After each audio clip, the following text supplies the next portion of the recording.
Hey guys, back with another video. This is Erica's testimony part 2. I'm gonna just go ahead and touch down on some of the things that she said in the first video. Okay? Just giving my thoughts about the whole thing. So, in the first video, Erica explained that she was praying and praying, not knowing that the person who was harming her son was the one closest to her. Okay, was the one closest to her son, which is her kid's nanny. Okay, her kid's nanny was literally poisoning her son, and she would take her son to the hospital, and the doctors would say, oh, it doesn't look like it's so serious, kind of thing. And this is one thing that happens when you are being spiritually attacked. When you go to the doctors, they're literally not going to see the problem. Like, they're not going to see the problem right off the bat. Like, it's going to look like it's nothing. Like it's not that serious. Yeah, it's gonna just look like it's not a serious problem, but in within yourself, you can feel it. You know that there's something seriously wrong here.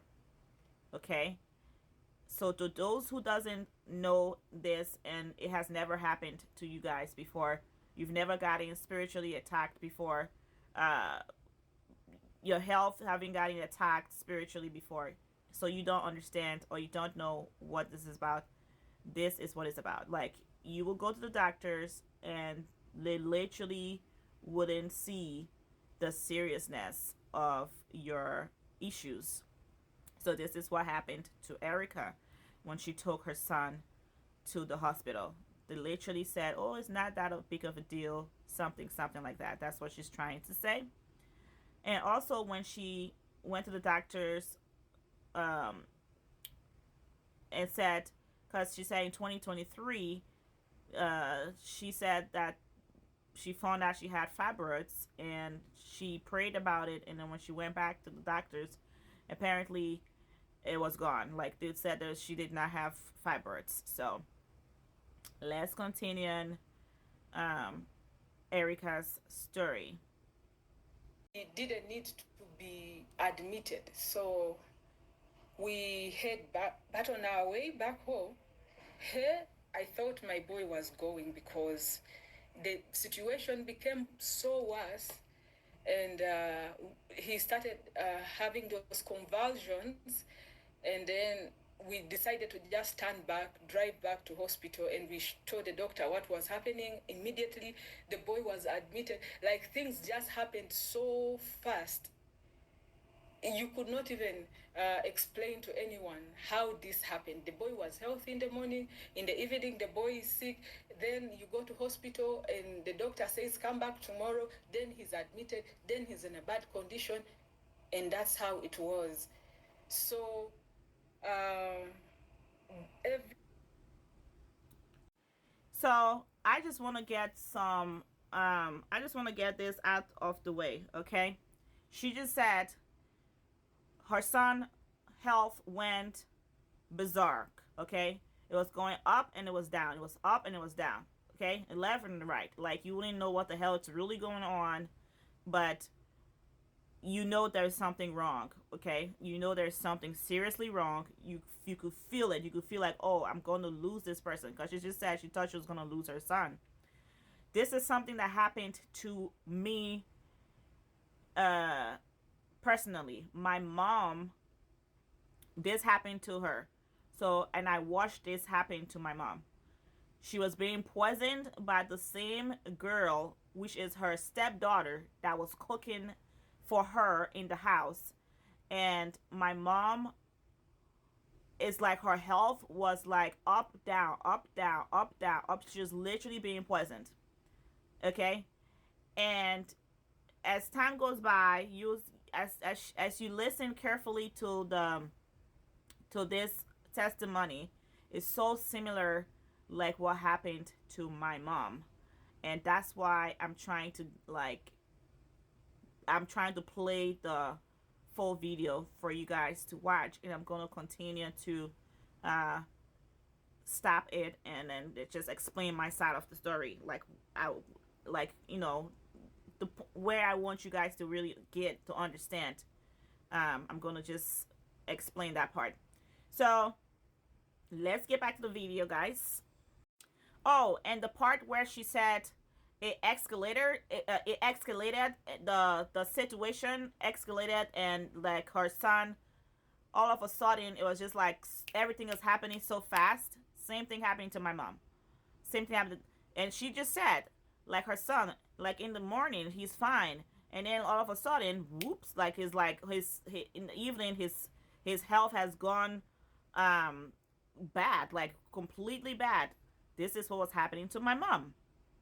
She was fine in the daytime, and all of a sudden at nighttime she was fainting and fainting. She had I don't know, like for a lot of days in the house, she would have these um, head swings. Okay, she would go daisy, like her everything is gonna go daisy or something, like she will feel daisy, and like the room is spinning. That's what she would describe it as. Like she said, the room is spinning or something like that.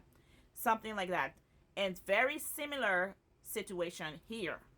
So just keep listening, and you will see what I'm talking about. Let's get into. The, the condition became so worse. Every day, the condition was bad. I saw my son uh, become so small. Like I could literally see the bones. I have the videos. I'll make a proper video and I'll show you all these things. But the Bible says that many are the afflictions of the righteous, but God delivers them out of them all. Today my son is healthy. Zephaniah is healthy. He's happy by the grace of God.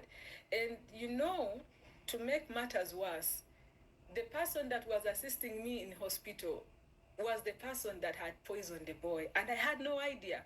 So I'm wondering why the condition is becoming worse. You go to hospital and the doctor is saying that he'll be fine, and then you go back, the boy's situation has worsened. The boy's eyes are yellow. Everything is so bad. We had to literally shift from that hospital into an ambulance, into another. That's why every time I see an ambulance, I have to pray for whoever is in that ambulance, because after entering an ambulance and feeling, I would feel like even the ambulance is slow. I wanted to just get out of that ambulance, and I just felt like I needed to get out and go faster than the ambulance, but it's impossible. So every time I see any ambulance, because of, even before, I would just feel led to pray for whoever is in that ambulance fighting for their life. But we go to hospital by the grace of God. I think this person got scared because now we were in a bigger hospital, and she knew that these people might find out, because now they were doing all tests to see what exactly the boy had been fed on. So if you were listening, she said the same person that was poisoning her son was the same girl that was there with them when they took their son to the hospital. She was right there with them. She saw everything that was going on with the boy. But now that they moved the boy to a bigger hospital, she said she could see the fear in this girl. She could feel the fear. She could feel like this girl got a little scared that they might find out in the bigger hospital what's really going on with the child that she's been poisoning. Um, this is something very similar that happened with my mom. The same person that was poisoning her was the same girl that took her to the hospital. So let's go on for the part 3 with this story.